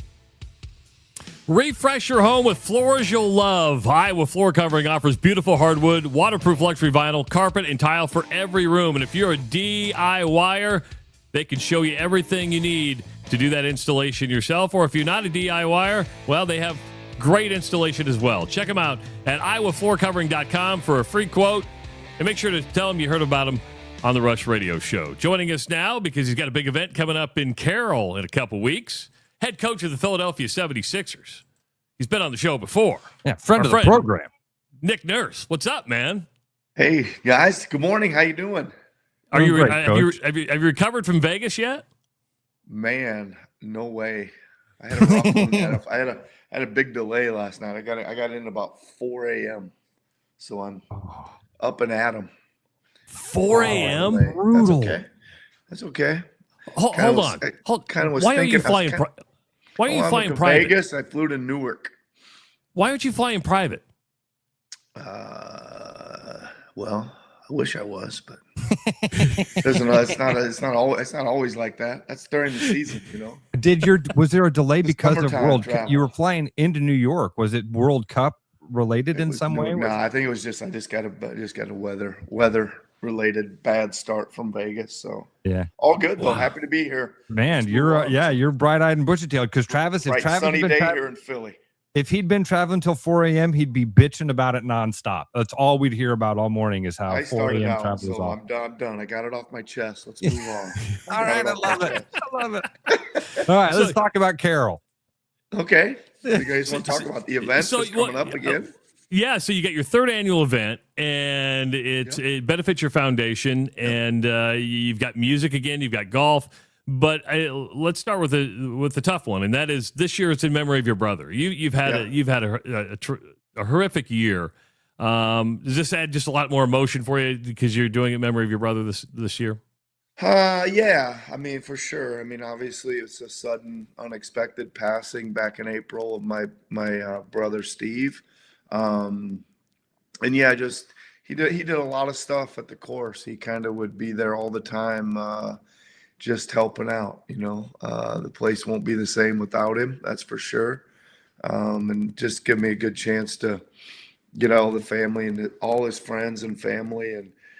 And I don't know, you guys probably saw a little bit about him. I didn't even realize a lot of the groups he was involved in. He was such an unassuming guy, you know, but but he's a big member of the Knights of Columbus. He's in the choir at his church. He worked for Habitat for Humanity, worked a couple days a week at the food pantry. He volunteered at Drake. He spent a lot of years at UNI, so we got a lot of groups, and I'm just going to try to get as many of those people that want to come and celebrate with me and my entire family. I think it'll be a great setting. It seems like the last couple of years, Coach, you guys have had, well, you tell us what is it like coming back home, and the projection that we get here in the grandstands is that it looks like a lot of fun and a relaxing time for you. It's a lot of fun. I'm going to try to relax a little bit more this year. There's so much going on and a lot of people coming in and out that I'm going at a pretty good clip normally. But this year we kind of got it down now. So the crew can kind of let it roll out, and I'll get to actually play some golf. I actually went back. I say I don't own the course. I'm the steward of that course. I've been the steward of that course for 3 years now, and I actually went back and did a Knights of Columbus thing with my brother's Knights of Columbus group from Ankeny.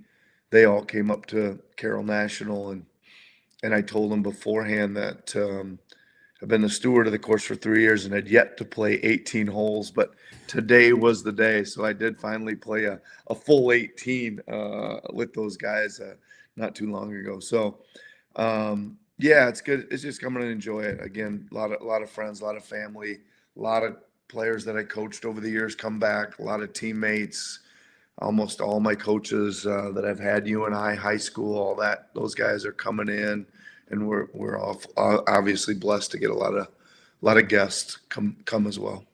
So you've got golf, and then you've got the music part of it. I'm curious, is golf sold out, or can people still golf? Because I think there's a few spots. So we moved it to 2 days of golf. So we got a little. The first year we were really had a lot of golf, and it took a long time. You know how that goes when you get over 35 foursomes in there or something. You're moving pretty slow. But so we made it 2 days. There's a few spots on each day actually still open. We got pickleball. We got brand new pickleball courts there. We got a pickleball tournament. Starts at 7 a.m. That's a 2-day thing as well. That could get that either day. So are you a pickleballer? I'm 0-1 lifetime. I play a little bit out in the street with the boys, and in the driveway or whatever. But play one official game. I'm 0-1, but who beat I like you, it. Coach? I like it. Huh? Who beat you? You know what? I don't even know. I was in where the heck was I? I was somewhere, and I played tennis. I really like tennis and a few other things, and I played tennis as a kid, so I kind of still got that in there somewhere. And I don't know, we played well, me and this guy, and he thought I would be like this ringer in pickleball, and he signed me up for this thing, and we went and got our butts kicked, and we were back home shortly. So I don't even really. I think it was in L.A. or Denver or somebody. One of my buddies put me in as I'm 0-1 lifetime, but maybe I'll get a win at Carroll National in this upcoming tournament, so I can. Whoever it was that beat you, that is their career highlight in pickleball. They're telling everybody. I beat Nick Nurse. Right. Is there anything you did? I mean, you said you played tennis as a kid. I mean, is there anything we now know you played music, you're an avid reader, hell of a basketball player. I mean, is there anything you didn't do as a kid that you wanted to do? You know what? I wish I would have been able to play both golf and tennis on the team. Because it was in I don't know if you can do it now, but back then it was I don't know. It was a spring sport. Golf, tennis, track were all the spring sports, and I was a by family pole vaulter, so I had to. All my brothers were pole vaulters. You did pole vault? I was the next in line pole vaulting, so I was on the track team. But I would have loved to play. I would have loved to play high school tennis and high school golf. I would have loved that. Wow, I've watched pole vault, but I never had the balls to do it. Dude, almost everybody in Carroll. We had my brothers built a pole vaulting pit in our backyard. So what? Almost everybody in Carroll back in the late 70s or 80s has pole vaulted at once in their life via our backyard. Only a couple broken broken bones out of the backyard, but So not bad for 300 kids or whatever. How in the world did you get into pole vault? Was that something mom and dad did, or No, it was a brother? I think one of my old. I got 5 older brothers. You guys know. I think my oldest brother, one of them, Jim or Dan, one of the 2 older ones. I don't know. They brought a pole home, or somebody broke a pole or something, and they brought the rest of it home. And next thing you know, they're jumping in the backyard, and then it just caught on. It went down from one brother to the next. So did Dad just go, okay, let's just build a pit? Because you need like that specialized. you got the landing. Hey man, Dad was working. We had 9 kids. He didn't know what was going on back there. He was too busy working, trying to keep food on the table, man. You know what I mean? So I think it was you and the brothers blame that one on the brothers. Blame that one on the brothers. Yeah. You guys did it on your own then, like so your landing pit was just like a sand pit or what? No, we had like old mattress or 2, and then we'd make these we'd just take old clothes and put them in these big, just anything that we could make around there that was semi-soft. We land on your feet a lot. Try to land stay on your feet a lot. Yeah. Okay, now I'm curious. How high could you go at the nurse house? I mean, could you go 10 feet? Could you go 12 feet? I think I ended up, so everybody kind of, as it went, had the record, and the next brother would break it. So I was the last one. I think I just under 13 feet. Wow. Yeah. I went to the state tournament, the state track meet one year, and I didn't clear height. So I got tied for last. Tied for last. I'm just imagining, Ross, a Friday. Make opening height. I'm imagining a Friday, Saturday night in Carroll. You're like standing around. You go to a kegger out in the cornfield, and they're like, "No, we're going to the nurse house, and we're going to pole vault tonight. That's what we're going to do." Like guys talking trash to one another, and a dude's like, "Man, I bet you couldn't pole vault 9 feet." Nick, this is one of those things that kind of really blows my mind, because I didn't even know this was something people did in Iowa. In fact, I think they outlawed it. I thought so. So I graduated in '85. I want to say by about '95 they stopped it. I graduated in '96, and I don't remember pole vault even being an option. Yeah, don't quote me on that, but I'm just somewhere in there. I think they stopped it. Yeah, that's super cool. What a great story. This is your 3rd year doing. Yep. You mentioned it got it dialed in. I mean, it goes to the Nick Nurse Foundation. You promote music, literacy. I think you're donating some money for the Kemper music department and some food shelters and stuff. We mentioned dialed in. Is that getting like expenses and everything? So I mean, because these things aren't easy to put on. I mean, you put on a big concert. I mean, it's hard. I mean, it's a lot of work, but we've got a great team, and we kind of got a few different stages there. We got a lot of land there. So last year we put a huge stage down number 1 fairway. We had the Jacksons. Really cool, by the way, with that movie out. Like the 3 of the Jacksons that were still alive were there performing with their kids, and pretty cool watching the movie and thinking, man, those dudes were just in Carroll not too long ago. We had Jefferson Starship last year. So we got a bigger setup. We got a little smaller. We got a patio up top that we set up. We also got an indoor stage as well. So we got a little bit of mix of everything going this year. We've got Billy and Elton show. Tony Bonenkamp and his guys are coming. We've got, listen to this. We got this band called Fast Times, which is it's an 80s cover band, but like the 80s cover band. They did the finale party for Stranger Things in LA. So they are, you know how they say this is the best 80s band.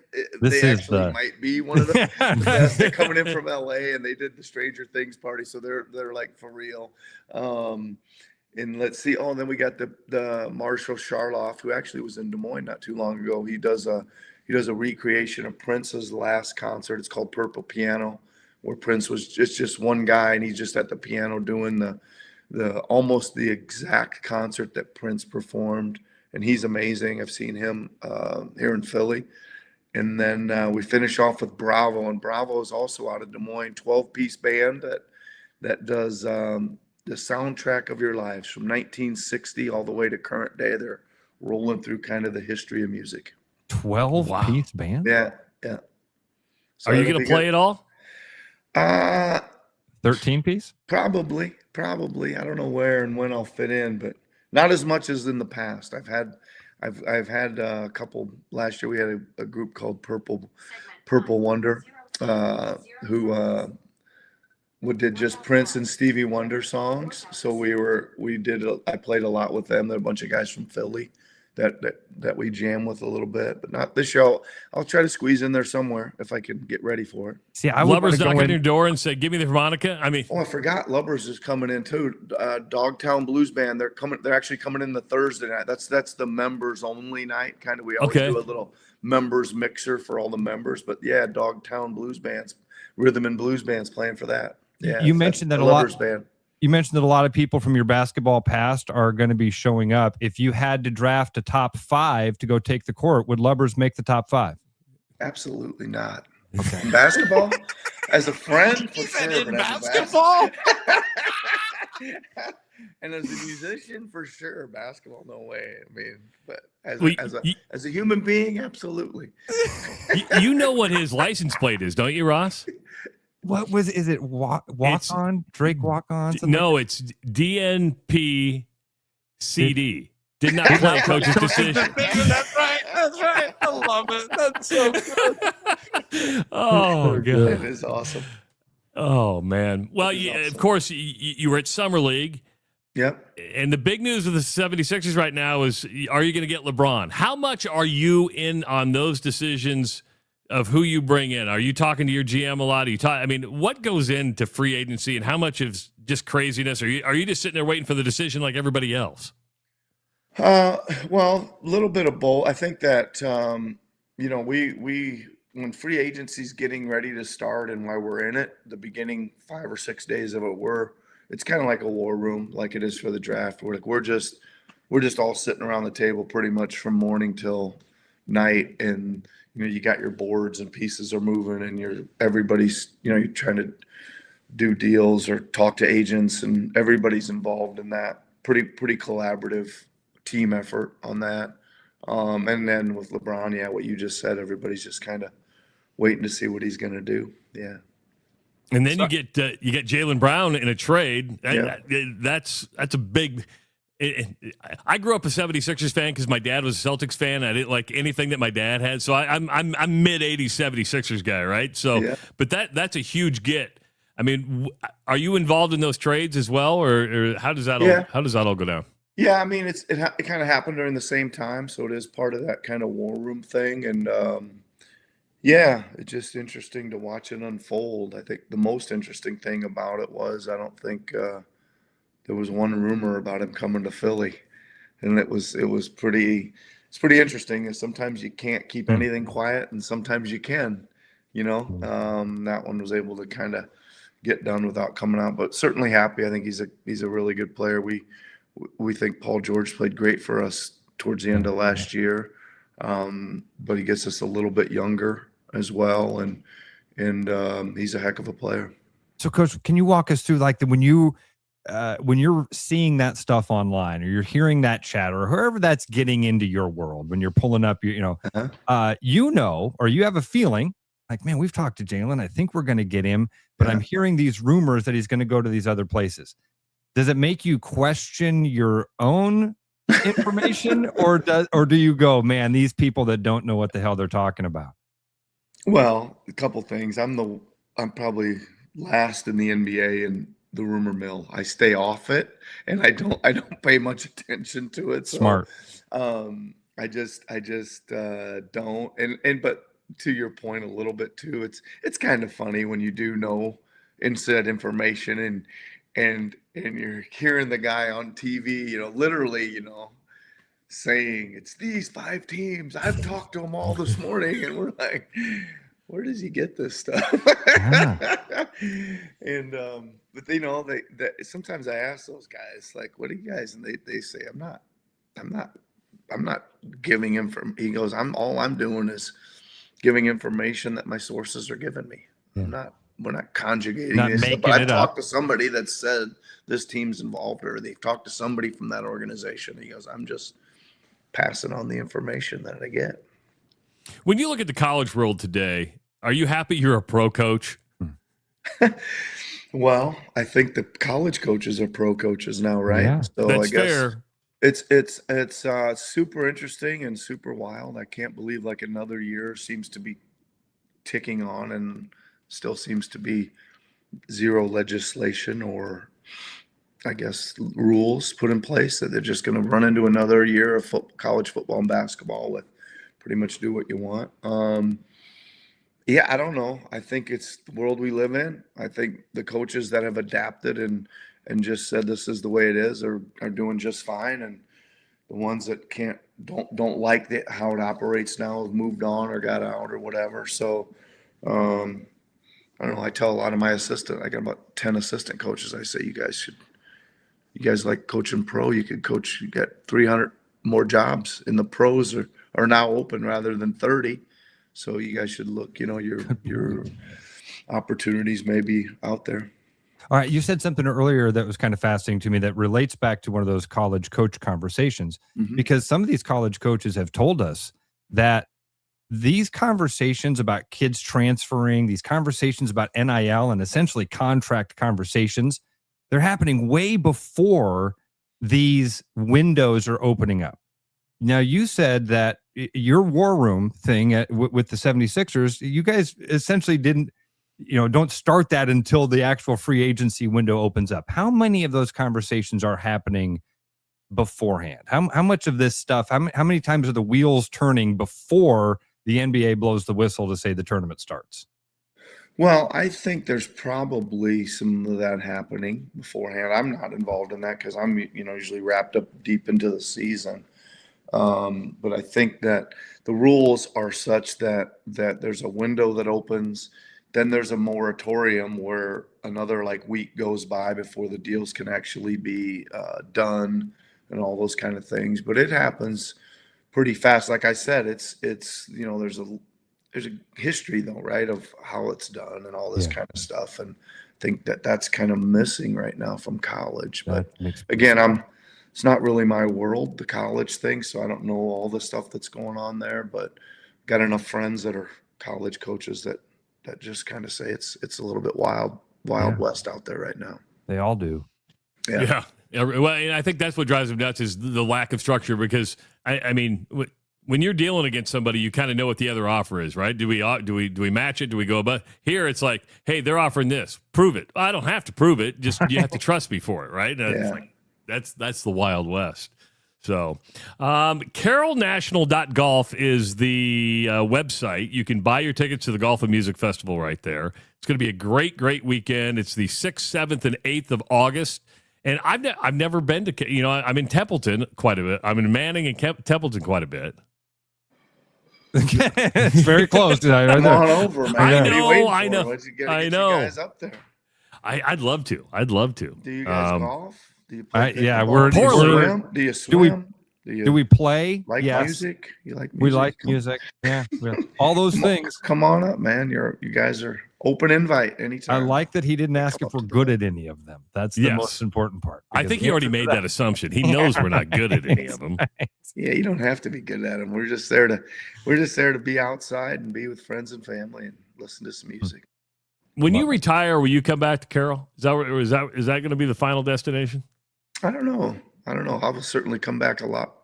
Yeah, it's nice. It gives me a great reason to come back. I'll get back 3 or 4 times every summer now, and especially during this week, I get to come back for extended time. But yeah, I'll get back there a lot. I don't know if I'm going to end up permanently there, but I'll be there a lot. Winters in Carroll, Iowa, when he can live in Santa Barbara or something like that. Not California. It's too many. You go to a tax-free state. That's Florida, true. Nevada, Tennessee. I'll definitely spend a lot of time in Carroll, though. Seriously, it's but in the summer, you're right about that. Though in the summer, it'd be a lot of nothing. Is your whole family? Is your whole family still in Iowa? Mostly. There's a couple that have, got a couple in Kansas City and things like that, but mostly, yeah. All right. Well, Coach, thanks we for coming on, man. We appreciate taking the time. Thanks for having me. This is great. Next time I'm going to do it one day after I come back from Vegas.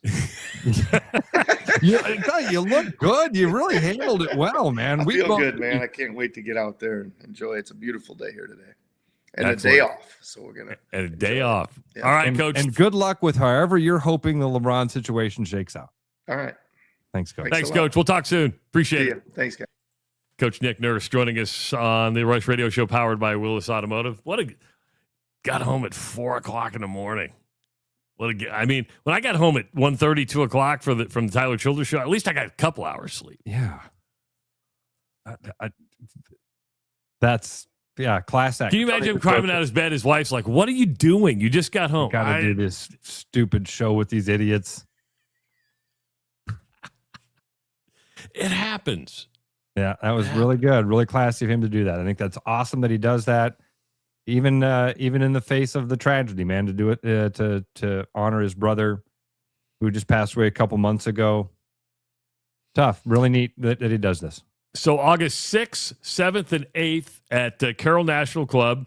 Thursday's the members-only event. So basically the 7th and 8th. On the 7th, you've got the Elton John and Billy show, and then the Fast Times, and then Bravo, and then the Purple Piano. I could see Chris Meharry running up there to see Purple Piano. I thought of him as well. Yeah. When he mentioned Fast Times, I thought of you and Phoebe Cates. Oh, yeah. I mean, who hasn't paused the video at that spot? Who has not paused the VHS? Sorry. Come on. Nobody was arguing with you. It sounds to me like you were rehashing other conversations in your head there for a moment. Well, because you always said, Travis, every time you think everybody thinks what you think. I'm like, everybody. I don't know a guy that hasn't paused the Phoebe Cates video. See, this is why Dusty's sister, Shannon, she wrote me last night. Who? Shannon, Dusty's sister. That's not. I don't. Or no, Melanie. Sorry, okay, Mel. Yeah. Okay, what Mel writes? What Mel writes? Yeah. Well, she just apologized for calling me a dirty old man last week. I said, no, I'm a dirty old man. No need to apologize. I don't know if she felt bad. Oh, she didn't feel bad. And trust me, she loves you. All right. I didn't know that she called you a dirty old man. Yeah, remember when we were talking, I made a reference calling an 18, 19-year-old hot. She's like, be better, Travis. Don't remember this. Yeah, and I told her, I said, I totally forgot about it. Dude, I don't remember the show. We get done and people are like, how was the show today? I go, good. What'd you talk about? I don't remember. Don't remember. Yeah, we had a conversation. It was fun. I laughed. One thing we didn't get to was the Open Championships.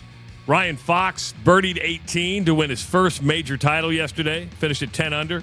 Not bad for a guy who was in 85th place after the first round, 52nd place after the second round. Ends up at 10 under par. Dramatic finish at the Open Championship. Thank you again to Nick Nurse for joining us today. Good conversation. If you missed any part of the show, go watch it again on YouTube. Find it on the podcast. We'll be back again tomorrow morning at 6 a.m. Everybody, enjoy your Monday. Stay cool out there, everybody. Bye-bye. Start spreading the news, 'cause it's time to buy booze, and there's only one place to be. You can see all your friends, the good times never end, unless you're just loitering. It's Central City. We can make your dreams come true. No guarantee your dreams will come true. Central City. All this booze is waiting for you. Look at all this booze. The World Cup is heating up, and so are we at Willis Nissan. This July, you can score big with 0% on the rugged Frontier, the practical and fuel-efficient Murano, the full-size Pathfinder, and the compact and modern Rogue. And with up to $5,000 in available customer cash on these models, the savings are even better. So stop into our showroom or head online to willisnissan.com today.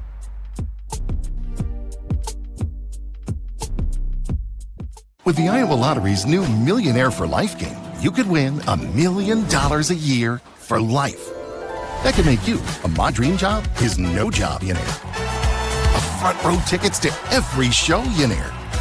A hire a personal glam squad for you and your bestie, you know. Yep, a little further. Or just to never run out of your favorite pickles, you know. With Millionaire for Life from the Iowa Lottery, And these. you can change your life for life. Play today. Hi, Noel from Fiskus Jewelers. Thinking about popping the question? Take their breath away with a diamond you can trust. Rare and forever natural diamonds. Thoughtfully selected and pre-screened using advanced technology. If you don't see exactly what you're looking for, we'll custom design it together. Our experienced team is here to help you create something truly meaningful. And let's not forget about the guys. We proudly offer the largest selection of men's wedding bands around. Fiskus Jewelers, your jeweler for life. Your edge with Body Armor Sports Drink. Bold flavors, electrolytes, and hydration that goes the distance. Grab Body Armor before the grind, during the game, and after the win. Body Armor Sports Drink. Hydration that's real and better for you. Pick up Body Armor Sports Drink on your next grocery store run or convenience store trip. Coming up now, Travis, Ross, and at least one opinion that will get somebody mad online.